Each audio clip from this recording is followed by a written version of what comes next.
work, and I had a moment in the emergency department. We overlap with the shift change of the nurses, and at one point, the oncoming shift of night nurses came on, and I just watched them come down the hallway, and I felt like they needed a theme song.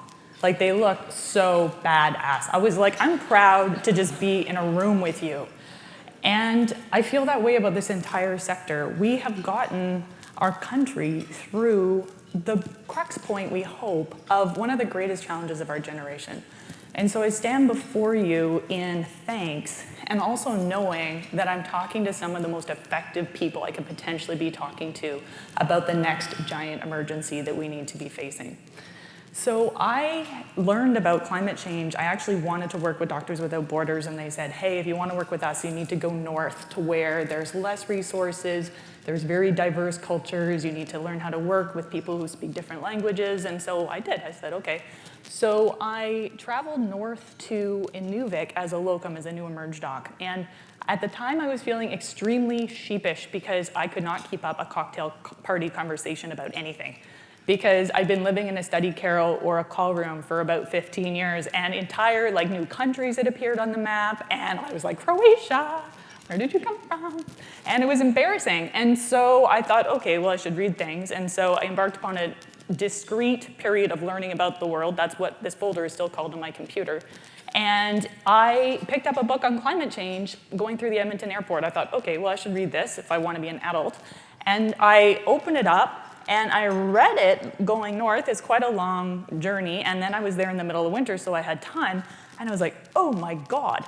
And the thing was, they didn't teach me about climate change at McGill Emergency Medicine, but they did teach me how to recognize badness. So I was like, this is badness. So I sat down in the only functional internet at the time in the Inuvik Hospital, which was in the emergency department, and I did a literature review and pulled up the Lancet's first commission on climate change and health, which said that climate change is the biggest global health threat of the 21st century. And I was like, pardon? It was okay that I didn't know about Croatia, but you were supposed to teach me about the biggest health emergencies. That's what I went to school for. And I started, some of you have known me for a while, you know that when I get excited about things, I will literally walk up to strangers and say, did you know that climate change is the biggest global health threat of the 21st century? And so, I learned from that it's a great way to get people to avoid you in hallways and, duck into the bathroom as you come forward. I'm quite used to that. And so from that, I learned that how we come at this conversation is actually as important as what we actually talk about. I happen to be having that moment in one of the most rapidly warming places in the world. So Inuvik is 3 degrees Celsius warmer than when an 80-year-old elder was born.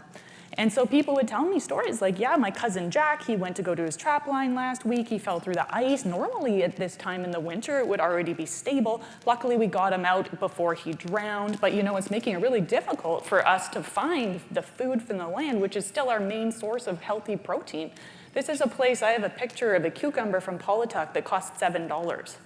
So you can imagine that when it's more dangerous to access your healthiest food, it's a bad problem for food security, for trauma, for the cultural sharing practices involved in food, and that leads to mental health challenges. The elders would say and still tell me that, especially in the high Arctic, permafrost lumps are changing the entire landscape. So referred to as landslides, they now pock the entire north. So I went from there down to the Family Medicine Forum in Calgary, where I continued my theory of let's tell everybody everything about climate change. And I happened to say to the right person, Konya Troughton, who was one of my research supervisors in residency, this, and she said, you need to meet my friend Warren, and walked me over to the Canadian Association of Physicians for the Environment booth right away. So I was super lucky to find my people right off the bat. And as we talk through this, I would just encourage you to not approach this as a solo actor, because it can be lonely, but instead to go find people to work with this on you, and we'll talk about ways of doing that. So my presentation disclosures, I've been in this space for a long time, so I've worked with almost all of the big people in the space. Lancet Countdown has paid me, Code Change has paid me, almost no one else pays me, so I'm highly absent of conflict. If you want to give me a conflict, go for it. But really, what we need to do is entirely reframe our picture of health. So I went to school thinking that I was learning how to maximally impact health by working in health systems. And I now understand that the frame needs to shift to acknowledge that we do healthcare within a planetary health nest. And so I now think about this as being underpinned by the ecological determinants of health, things like soil, water, the different types of energy inputs that we have, and that needs to be stable in order for us to make the economic and social systems that give rise to our social and structural determinants of health, things like income, housing, et cetera. And that all needs to be working for us to build, staff, and supply the incredibly complex structures that are where we go to work every day. Now, when you do a literature review across countries, it turns out that healthcare is responsible for somewhere between 5 and 25% of overall health status. So that's a big sort of swing in potential numbers, but what's really important here is to recognize that all of those other things impact health, and the fact that we get to do our job is entirely dependent on everything underneath working. So I don't do this despite being an emergency doctor. I do this because I am an emergency doctor, and I really love going to work and having the tools of my trade available for me to use. And that, I think, is one of the main take-home messages, and also is one of the ways that you are going to help get your community involved, because I've tried lots of different ways of getting doctors on this task. This is why this is on the strategic plan of the Canadian Medical Association. I just said this over and over and over, and finally it landed that everything we do is dependent on our ecological foundation. Now, when we move on, we're going to just talk through some of the, my clicker's not working amazingly here. We're gonna whip through these impacts of climate change. So I divide this up into immediate and direct risks, indirect risks, and risks associated with conflict and environmental refugee flow. So we talked about what's happening where I live. These are some of the things we see now on the news every day. So heat waves, wildfires, breathing problems. In 2018 in Quebec, 86 people died, and there were double the number of deaths in the places that were urban heat islands. So important as we think about how we can prevent this, planting trees saves lives in urban areas and will increasingly be important as we make, as things get hotter. So this is a overlay in Montreal. You can see on the left is vulnerability to heat. Basically, the warm colors are worse. On the right is where people died. Again, warm colors are worse. BC heat dome last year, you lived through it. 590 people died. Dr. Andrew McNeil, who I think is in the room, told me it caused a bigger disruption to operating room services than almost anything else that had happened during the pandemic, because so many people were down in the emergency department trying to relieve the overwhelming services. Of course, the town of Lytton burned, set off a summer of wildfires. So in terms of heat, we need to, thinking ahead, make sure that people know where their cool air shelters are, make sure they're accessible so we don't get these news stories, you know, person without a home not allowed on the splash pad. That's not okay. People without homes are some of our most vulnerable people. They need that splash pad a lot more than, for instance, my kid, who can go home to a reasonable house, okay?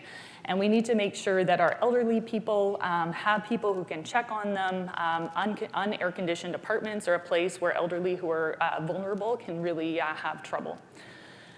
Wildfires. So where I live, it's about 2.5 degrees Celsius warmer than when an 8-year-old elder was born. And we had in 2014 a summer of just tremendous wildfires. So we were ringed by wildfires for pretty much the whole summer, 2.5 months, which sucked. So what that meant that was almost no matter which way the wind was blowing, we had horrible air quality. And we did a study and found that that, in fact, completely doubled our emergency department visits for asthma. When we asked people how it felt to live through that study, we did 30 community-based interviews. We partnered with the Yellowknife Dene and the Kagatu First Nation because they actually approached us. They said, you know, our community members really found that difficult. And the interview analysis confirmed that. So people felt separated from the land. They weren't able to do their normal cultural activities, berry gathering, fishing, et cetera. And then what happened was that made people worry. They said, okay, well, if it's like this now, what does this mean for my kids in the future? The theme that I found in some ways the most interesting was one around preparation. So in some of the interviews, and there was sort of a fire chief and a community leader who really brought this out, people who prepared the most seemed by far the happiest. And so they were like, oh, I cleaned all the leaves out of my gutters, and then we lined the boats up beside the lake so that if the highway got cut off by fire, we had an alternative means of escape, and we got all the moms to open up the community gym so that the kids could go play in there because we have a decent ventilation system in there, so that way people could get out of their homes and actually get some activity. And their body language was like, yeah, we did it. They were empowered. And so what we learned from that is that preparation not only does good, but it feels good. So that's why we're here. Okay, we're here to start to make the plan so that when we get to summer, we can be like, we're gonna do this, this, this, and this, and when we look back from October, we're like, okay, we did that. This was our air quality. We now know that PM 2.5, particulate matter 2.5, which is anything that can fit through a grid of less than 2.5 microns, so it's a toxic soup. There's no safe level of exposure. The teensy tiny particles can go all the way down into your alveoli and cross into your bloodstream, leading to inflammatory cascades. So the WHO now tells us that air pollution in general is responsible for about 7 million deaths worldwide. Now, could you guys do me a favor and just put up my hand if you've ever had a lecture on air pollution? Put up your hand really high, and if somebody could just take a picture, I'd appreciate it. So, air pollution.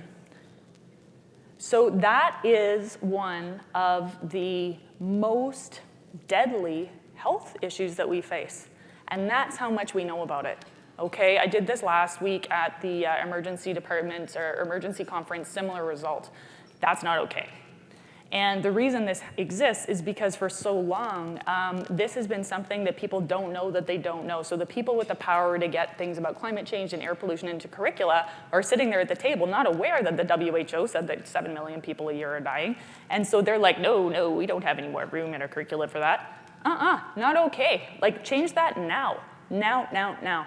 The Global Climate and Health Alliance WHO working group that I'm part of, we actually just had a meeting this morning. There's going to be an initiative launching next week calling for people, faculties of medicine, to sign on to commit to putting this in, and then we'll hook you up with a group at Columbia University whose only job is to help people get climate change and health and air pollution into curricula, okay? We shouldn't even hit summer before people learn about this. It's just not acceptable. The air quality, thank you. The Air Quality Health Index is a great tool by Health Canada that can help you figure out how to counsel your patients. Basically, a higher number is worse. Different levels of vulnerability of patients need to do different things at different levels. So if you have asthma, you should definitely stay inside at a lower level of air pollution than somebody who's healthier. So great tools. They'll send you huge stacks of materials, French and English. Now, we need to think about our evacuation plans. I went and stood in the parking lot at Fort McMurray Hospital and looked at what happened. They had to evacuate their hospital in a matter of hours during the Fort McMurray fire. This is the view from the emergency department parking lot. You can see burned out trees in two directions. I got tachycardic. I went home and thought to myself, my next shift was on a Sunday in the emergency department, and I was like, by myself, I'm like, there's 2 doctors in the hospital here. How would I evacuate this place? So you start thinking through it. You're like, okay, well, we've got like 2 ambulances in town. Probably we need the school buses. Who has the keys to the school buses on a Sunday? You need to think through that ahead of time. This is real. This already happened in Canada. Get your evacuation plan ready and make sure that other people know what it is. So preparation feels good and does good. It's at the point where we should be refilling inhalers as primary care practitioners before wildfire season, the same way we do before cold and flu season. N95 masks are now recommended to help decrease our exposure. Good thing about the pandemic is we know how to use those, and everybody else does too. Consider at-home HEPA filters, particularly for vulnerable patients. To be honest, we should probably all have this, and we should all buy it before the summer so Canadian Tire doesn't run out in the middle of August. Okay, let's think ahead. We're totally capable of this. Familiarize everybody with evacuation plans and make sure we have clean air shelters like what happened up there. Our mayor actually made our major indoor facility free about halfway through the summer. It would have been better if he'd done that right off the bat. It really, really helps to have somewhere to go exercise when the public health advice is to stay inside with your windows closed. Floods. I went to work the other day and was told that I couldn't medevac anybody because all of our planes were grounded because we were about to have to evacuate the entire hospital in Hay River.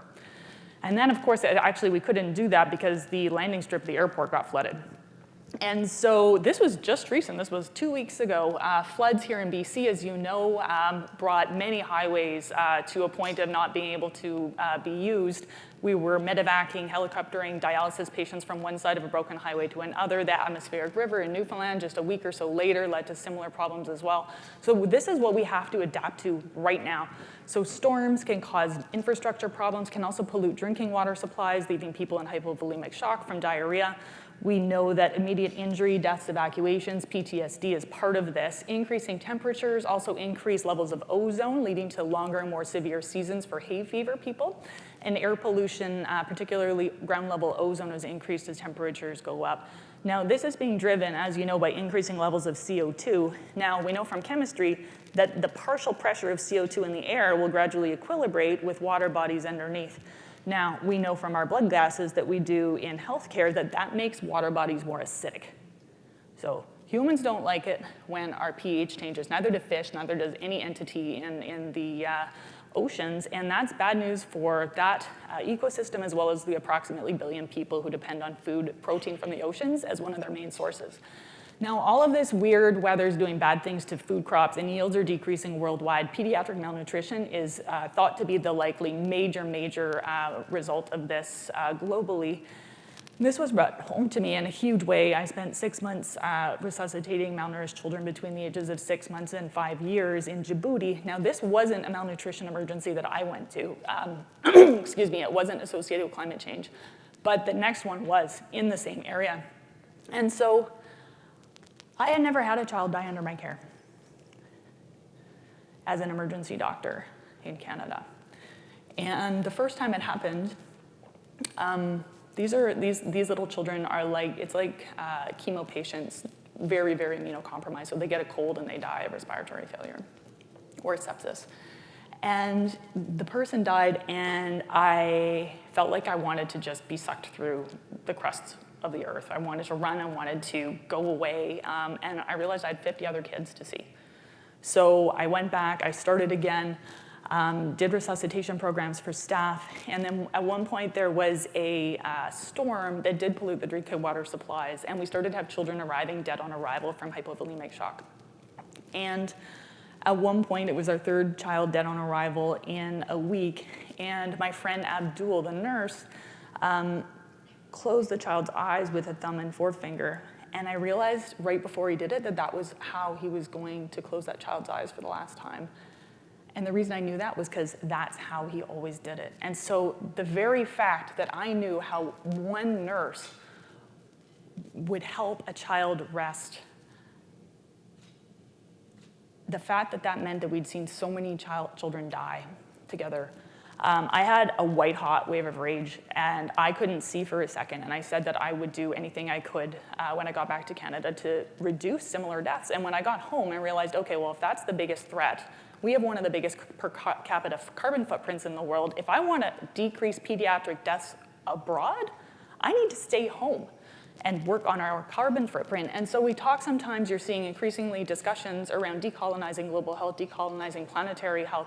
I view working on climate change at home as a really good way to start to decolonize these structures.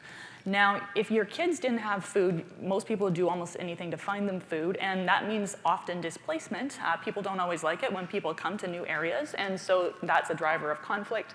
And of course, sea level rise will worsen all of this, and really the potential is for a cycle of dysfunction that gradually disintegrates all of those underlying structures that we depend on to provide health care. And so what this means is that we have work to do. What does this mean for a child of a child born today? This is my sister's friend's child. He actually was born in Fort McMurray. And so the life of every child born today is going to be profoundly affected by climate change. In Canada, because we're warming at double the global rate, by 2040, little Matthias, he's only going to be 22, and it's going to be about 2 degrees Celsius warmer here than on a baseline drawn between 1986 and 2005. Now, if we continue along the high emissions pathway that we're currently on, by the time he's 63, it's going to be about 6 degrees Celsius warmer here.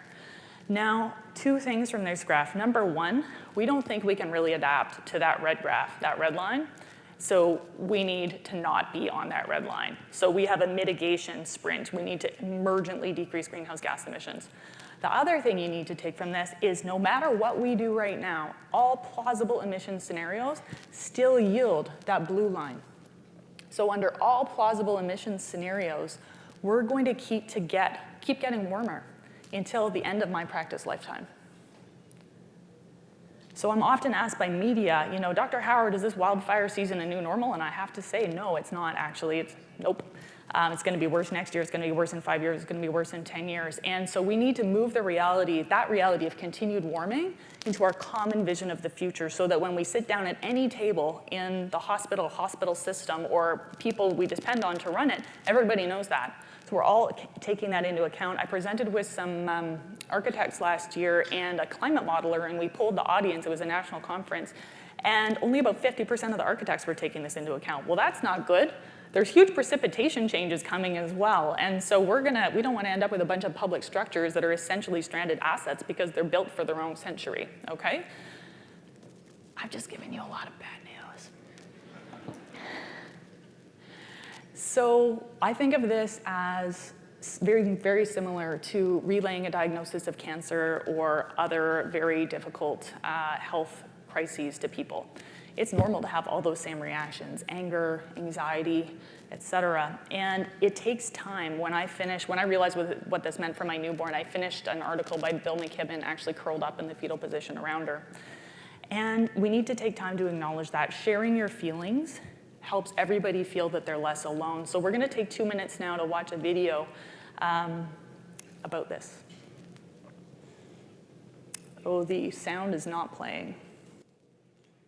Move rapidly to a low-carbon economy, even before I die. Some people find this uncomfortable to hear. How do you feel about it? The days that move a little faster than light, and I see that the feeling is right. Gotta tell what I feel in my heart. And I love you, wake a little more every day.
So we were honored to premiere that at the WHO conference at COP, and it ended up being an official selection of the WHO Health Promotion Film Festival.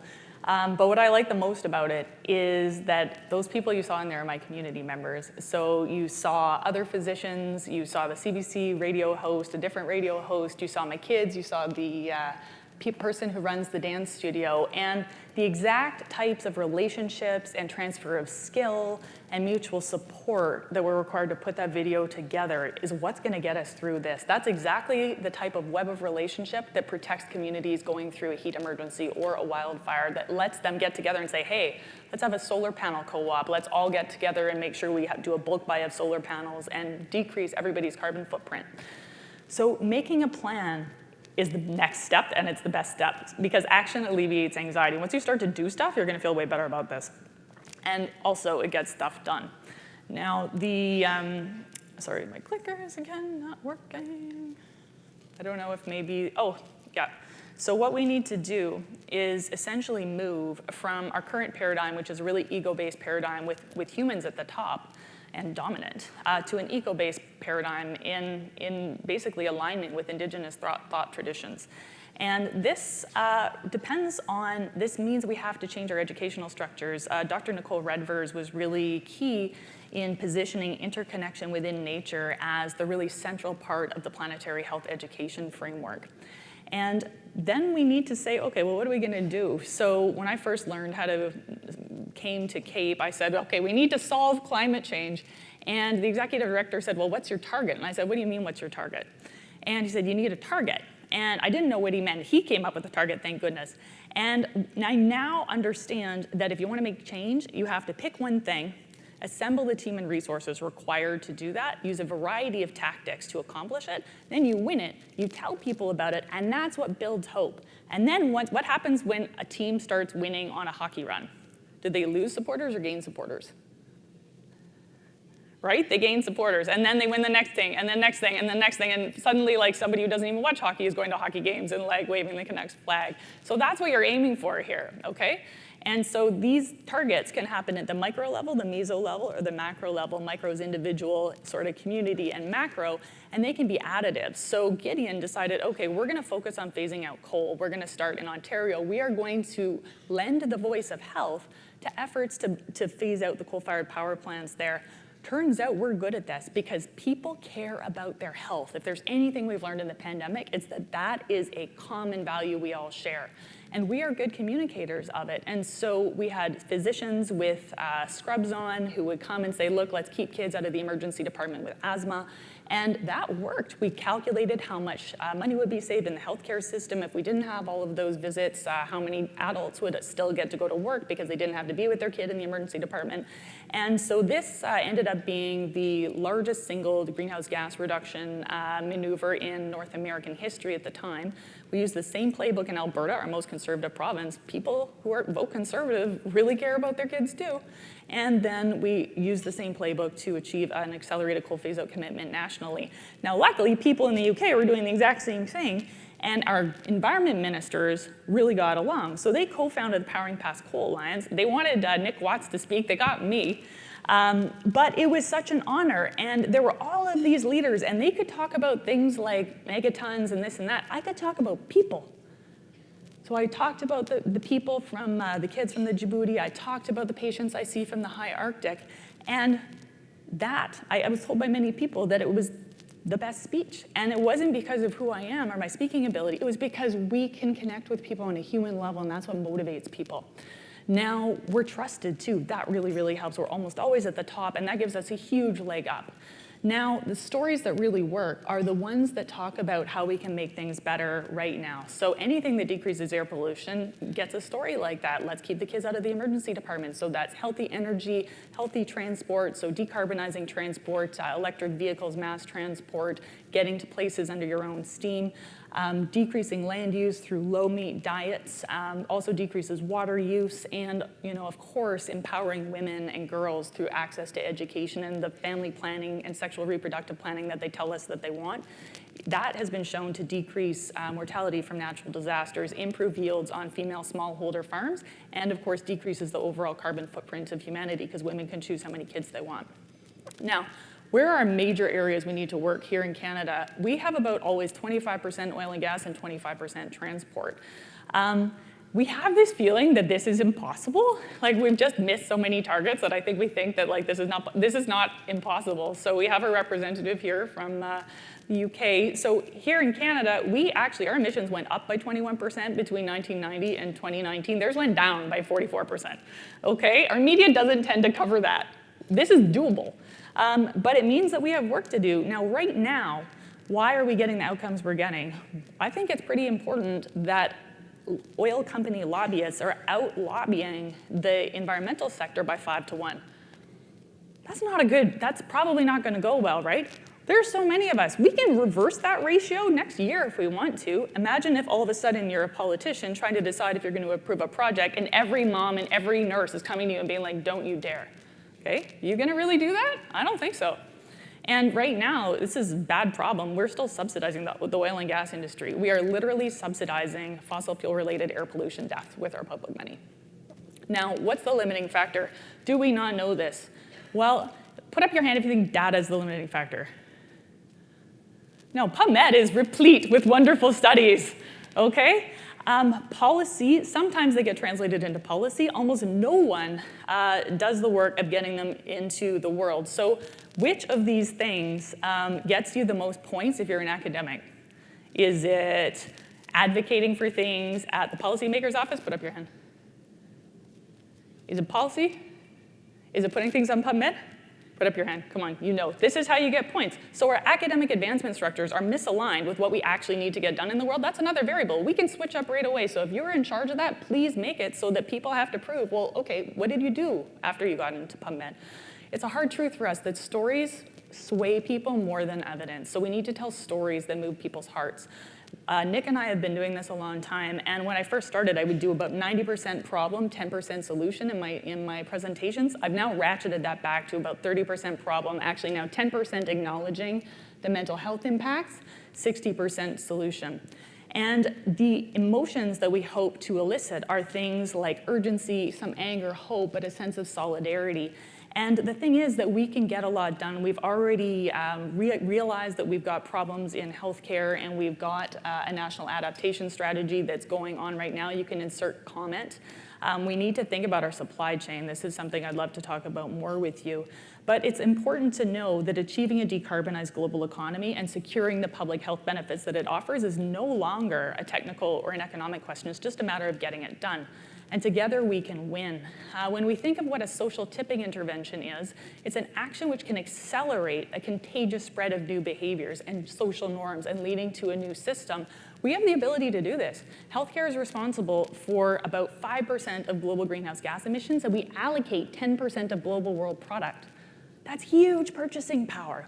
And we've already got a global consensus. So last year, the WHO group, we launched a letter, a sign-on letter, and we got the support of 46 organizations representing 46 million healthcare providers calling on world leaders to deliver on climate action. So you're in good company. What this complicated modeling study shows is that individual change changes norms because people see it. Then that starts to shift policy, and that starts to create changes in government policy, and that leads to bulk buy things that can shift those tipping points. Now, here in Canada, we're like many other people. This is Dr. Andrea McNeil was on the first carbon footprinting study of the Canadian healthcare system. So we're like most places, about 5% of the total. This is her model. You're so lucky to have Andrea McNeil in your midst. She's a global leader, and so please refer to her if you have, and celebrate her work. She's really amazing. We can learn a lot from what they're doing in the UK. So they've done an incredible quantitative plan that allocates, okay, well, this is how much greenhouse gas emission is due to inhalers. This is how much we want it to be due to inhalers in a couple of years. The overarching plan is really important.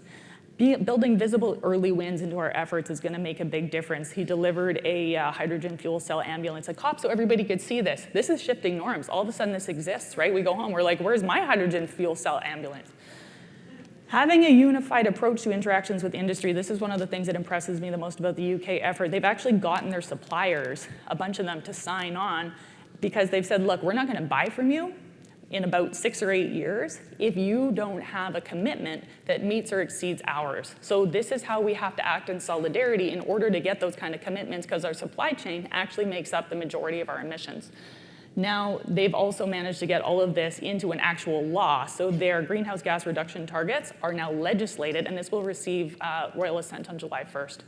So they managed to then leverage human competitiveness by saying, hey, we did this, and how about you guys try to sign on to this WHO low carbon resilient healthcare thing? And so I was getting text from Nick like, maybe Canada's gonna get left behind. And I was like, what? So I started sending him like, it's gonna look really bad if Canada doesn't sign on to this. I literally sent an email to our minister saying that. And we ended up signing on. The US signed on after a while, and that just built it up. So by the time we left, we thought we were gonna get maybe 5 countries signing on. We had 50. And so that's what leadership and leveraging competitiveness can get you. Now this starts with a commitment. Okay, it starts with committing to bringing this into your scope of care. So the Pledge for Planetary Health begins, I solemnly pledge to dedicate my life to the service of humanity and to the protection of natural systems upon which human health depends. We've been asking medical students to incorporate this into their work, and it matters to take that oath in groups, because again, that's shifting norms. Now, just all sorts of things, examining your own practices, again, decreases your footprint, shifts norms. Divestment is a great way to put your money where your mouth is and take resources away from the fossil fuel industry. We know that solar panels are viral. So if you put those on your hospital, studies show that you're more likely to have other local solar panels. Again, shifting norms. active transport, connecting our bike lanes into our hospitals. Eric Notbart is an Emerge doc in Montreal, and he mapped the number of intersections where the most trauma injuries were happening, redrew a different map of bike lanes, gave it to the mayor of Montreal. She's enacting it, so they're gonna double their number of bike lanes because of this work. They've now redone that same game plan in Quebec City and just did it in Vancouver, so we'll see what happens here as a result of that.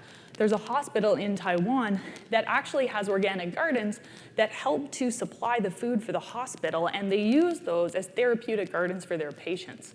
And we all know Melissa Lem, a local physician, who's really leading the way in terms of nature prescription. So we can demonstrate our values and transmit them to our patients by giving them a prescription to go outside. Jane Philpott is a hero of mine. She was our Minister of Health, as you know. One of the things she did that doesn't get talked about enough, I don't think, is that she put up her elbows during the development of the new Canada Food Guide and said, we are not going to have closed-door meetings with the industry. So we ended up with really one of the most plant-rich, progressive food guides in the world. And now we get the chance to get that into our hospitals, make sure that the food on our patient plates is not an edible oil product. Like, does anybody see an edible oil product on our food guide? I look at the food that we give to our patients. I remember it being at VGH, and I went to go get a blood gas, and I saw someone was eating like a hamburger and French fries. Okay? We can do so much better. Think about how much health and what we can teach our patients by getting our food better in the hospital. Now, the pointy end of the stick here is having conversations about fossil fuel production. Right now, the people we're demonstrating the most courage are Indigenous people. So Adriel Deranger of the Athabasca Chippewa First Nation gave the keynote at the American Public Health Association telling them that we have not done studies into the health impacts of the oil sands. Elder François Paulette did the same thing at the WHO conference at COP. Do you know what it feels like to be in an international meeting as an elder from your territory is telling the entire world that your community has not done research into the impacts of resource extraction on Indigenous peoples? Doesn't feel good. Doesn't feel good, shouldn't feel good. That's not okay. We have one of the best biomedical research capacities in the world. This is happening right now up in northern BC with fracking. Trans Mountain Pipeline, poor Tim Takaro, an epidemiologist from SFU, has been up in a treehouse protesting the lack of a health impact assessment there, okay? We need to lend all of our weight and voices to that work because right now it is falling on people that we know are the most structurally disadvantaged in Canada. These are my heroes, okay? Let's stand beside them. We tried to do that with an open letter, actually, calling for a health impact assessment into something called Tech Mine, and it kind of worked. We're like, look, we haven't done the work, and enough people signed on that in addition with another letter from scientists, Tech ended up pulling its application. So we don't think we were the only voice there, but we do think we helped to put it over the edge. That was a big deal. We have some legislators who are doing amazing things. Senator Rosa Galvez was really the champion of the Canadian Net Zero Emissions Accountability Act last year, which is like the UK Climate Change Act, although not quite as good, but at least it's something. And we got a whole bunch of physician mothers to email their senators. Like, this was done via a Facebook group. We got on there, we're like, okay, email your senator, you're from here, this is your senator. So over the course of about 2 evenings, mother doctors were doing this before dinner. By the end, the senators were like, you know what, we don't need any more emails from the physician mothers, thank you. But I was one of the very first people that Senator Galvez messaged after that law passed. I think this work made a difference. So our voice really does matter. Now, where is all of this going? At the end of the day, we're still using GDP to measure everything. If you were to do a study to try to measure well-being or the outcome of our society, you would never pick GDP. It makes no sense when you actually look at it. And there are many different ways now being proposed. So the donut model proposes that we aim for a social foundation for society that allows people to achieve a healthy life without exceeding the ecological foundation. And we're super lucky because our Department of Finance actually, I picture these like 11 renegades in the Department of Finance reviewing the Canadian Index of Wellbeing and proposing an alternative model, except they're scared to actually foreground this. We're still getting the budget put out with the GDP, and if you want to look at this, it's in the appendix. So we actually got a whole bunch of health groups to say, hey, We need to transition to a society focused on well-being. We've seen what a health crisis looks like. Let's not keep doing that. Let's measure what matters so that we put our resources towards what matters. And so now we get to follow up on that. So essentially, we've had many triggers, wildfires, floods, et cetera. We know that we can now change our own carbon footprint, gather teams, create anchor institutions out of our hospital systems. All of that is going to shift policies, change the story, shift subsidies, change investment, and has the potential to lead to a new story, which is that a rapid, healthy, low-carbon transition is inevitable. Now, it matters what feeling you have in your body. So what story are we telling ourselves?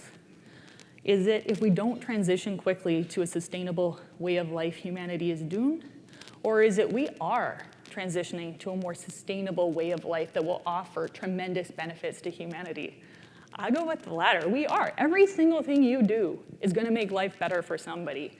We have never been able to save every life. But for instance, my daughter was born after a totally normal pregnancy, was fine for a little while, and then abruptly stopped breathing and required positive pressure ventilations. And she lived. In Djibouti, she wouldn't have lived.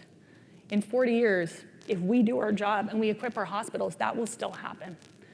And every person is a world to someone, okay? So every target you hit, every change you make matters. What you do really matters. And together, I truly believe that we can have a definitive role in driving a healthy response to climate change. Thank you.